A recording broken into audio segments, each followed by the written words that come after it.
It is time for this week's Happier at Home, and we are talking about coping with a loved one's dementia diagnosis. We are joined now by Happier at Home CEO, Deb Bernacki. Good morning, Deb. Good to see you.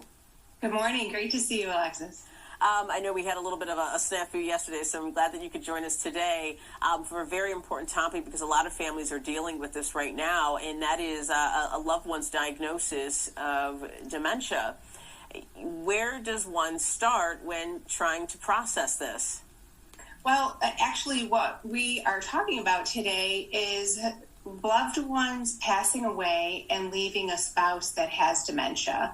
So oftentimes they have a symbiotic relationship where they are living together and someone has dementia or Alzheimer's dementia and their spouse passes. So how do we help them cope with their grieving and with their loss? And it's really important to remember that just be sensitive to their loss, but also to understand it's really important to make sure they don't become socially isolated. But at the same time, if they're in their home and it's a safety concern, certainly consider that, but try not to make quick changes in their lifestyle. One of the most important things to remember is that dementia has different stages, especially Alzheimer's, and that you need to work within their stage of dementia. Mm-hmm. So if we look at early stages of Alzheimer's and coping with the loss of their loved one, they may be able to connect with you emotionally and express their grieving. And so perhaps sitting with them, reminiscing, talking about their courtship and good times and going through photos, that is helping them. It might be a sad thing to do and there may be some tears, but that's part of the grieving process and will help them get to the other side as well. And you kind of touched on it, the courtship, the music, the memories, and I was going to ask, how do you handle all those memories? You mentioned don't make any drastic changes, but,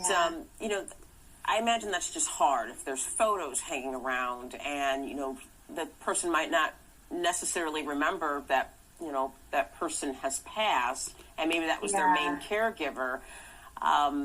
Just how do you handle that?